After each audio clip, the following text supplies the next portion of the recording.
Welcome to lockdown vlog number 49. We're getting close to number 50, which will be the last vlog of this series. And make sure you watch until the end because I have an important announcement about vlog number 50. So what's happening here?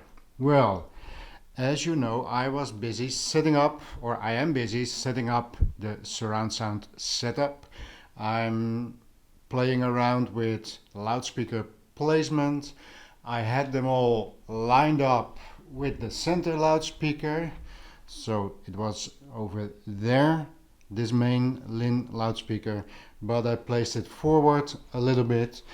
When listening to the sound, it felt like it was a little bit too much in the distance, and the integrations between front sound and rear sound was not very good. I'm still not there. There's still a little bit music up front and music at the rear, and I'd like to get a better integration between these two. So I added a little monitor to the setup, and the reason for that is because if you want to adjust in the menu the audio, so the distances and how loud all the loudspeakers are, you do that on the Marantz because the Marantz is connected to the loudspeakers. So I needed a monitor to be able to see what to do. And now there is of course what's called Odyssey, which is a microphone that will help you, and the processor in the Marantz will help you to set up the correct distances, sounds, integration for all the 5 loudspeakers. But being an old school audiophile, I like to know how this is done, so I'm doing it by hand, doing all the hard work to get it correct. Also, they say that this microphone and the processor mostly does not give you immediately the correct sound that you want, but I'm getting there pretty much. We have been watching some Planet Earth, and it was wonderful having dolphins swim all around you. So it is a very nice experience, but there is more to get. So I'm still busy with it, but we have been watching movies already, and I've been using the modest selection of SACDs that I have. Let me show you. This is all that I have at SACDs. I'm not so much into SACD. I think they are horribly expensive, and for now, because there are not so many on the second-hand market, they are crazy expensive. But every time when I find one for cheap, I will pick it up. So what's in my collection? Well, there's a little bit of Sting, Sacred Love, which is a nice album, nothing special, typical Sting sound. So I've been listening to this. Of course, at the beginning there were all these demos, so they gave you a selection of songs in surround, and they were cheap, and especially on the second-hand market or the thrift stores you will find some of these. If you just want to try out the possibility of your SACD player, this is probably the cheapest way to get there. I bought from Lin some official SACDs. I bought these such a long time ago that I don't even remember what they cost or where did I order them. Anyways, this is from Deutsche Grammophon. This also has the sticker on here, of course, for SACD and CD players, because every SACD has 2 layers, the normal CD layer and the high resolution SACD player. And the high resolution could be also 2 ways, in stereo or in surround sound. So this is one of my favorite violinists. What else do I have? Barb Junger, Love Me Tender. This is also from a Lin recording, and this is pretty good. A bit somber, dark in sound, in tone, but I like this album. That said, the real surround sound, you know, every time they bring out a new format, they always have these test CDs, things to get you into the format, and mostly those are some cheaper, not so interesting in the sound, so they'll end up at the second-hand market a little bit earlier and cheaper. Another one like this, tube violin, SACD, and this is also one of those more like promotion, which is interesting because I was listening to this Jazz at the Pawn Shop. Many of you will know this. I have this on SACD and record and CD. Not because this is the greatest album, but it's just an album that you know. So having it in different formats allow me to hear the differences between stereo, records, high resolution, and so on and so on.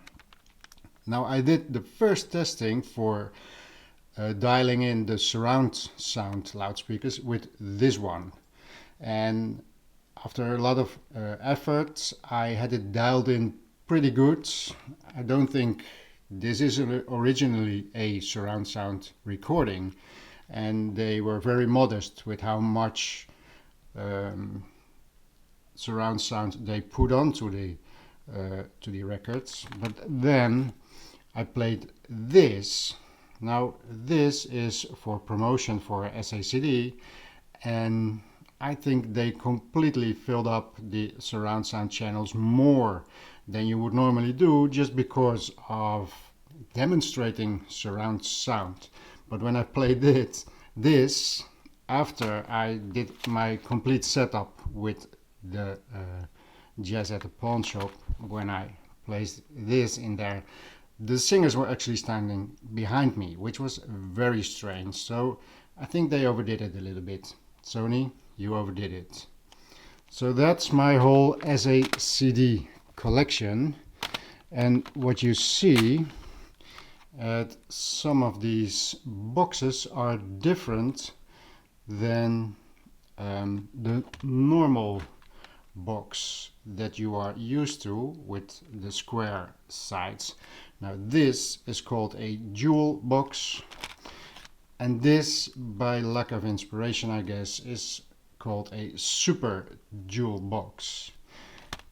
Most SACDs come in this super jewel box, but not only SACDs.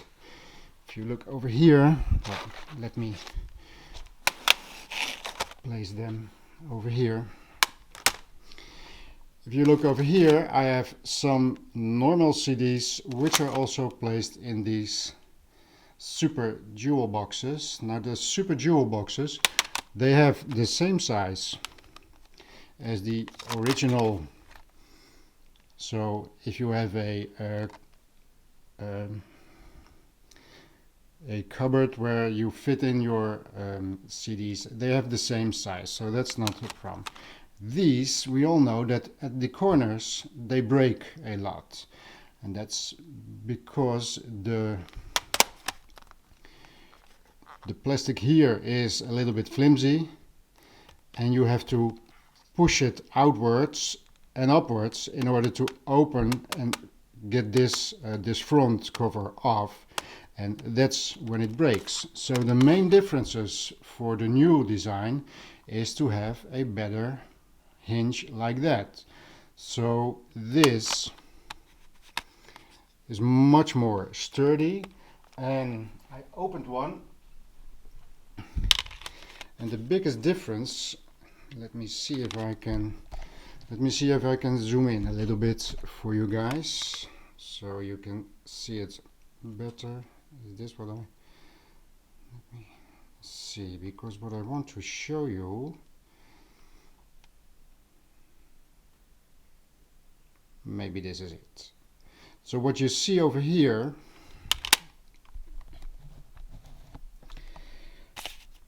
is that you can slide from the top, because the top is open, you can slide in your front, which of course has these little knobs that need to go in there, and this makes it much easier to install. Also on these Super Jewel boxes, the plastic itself is much more sturdy than the original Jewel box, and but they all have, they have a better closing mechanism than the original, and there is always room for two. There's another one on there. There's always room in these Jewel boxes for two CDs, might you ever need that. So this is the Super Jewel box. Oh, and the last thing that is different than the original is that the booklets can be a lot bigger, and it will always fit. And the fit in a, where are you? The fit in a normal front from the old Jewel box is a little bit smaller. If you have a thicker booklet, it always gets you into trouble getting past these knobs over here that will keep the booklets in. Also, they tend, if they are too thin, they tend to fall out. And this is all things that the follow-up Jewel box, the Super Jewel box, improved on. Okay, well, that's something I just wanted to show you, the Jewel box and the Super Jewel box. That is all that I have for today, and as I said, there is an announcement, because luckily for me, suddenly there's some work coming my way, and well, you know how it goes. You have weeks and weeks and weeks without any work, and then suddenly they have something, but well, it has to be done by tomorrow, and I say okay, and of course I'm going to deliver, because I need to keep money coming in. I have a business. So the reason I'm telling this is that even though tomorrow would be my last vlog, the number 50, because of the work that suddenly came upon me, I'm going to skip tomorrow, and I will have my finishing 50th vlog at next Wednesday. So for today, I thank you for watching. I'm not seeing you tomorrow, but I will see you the day after tomorrow for the final vlog in this series. I hope you liked today's video, and I see you in 2 days.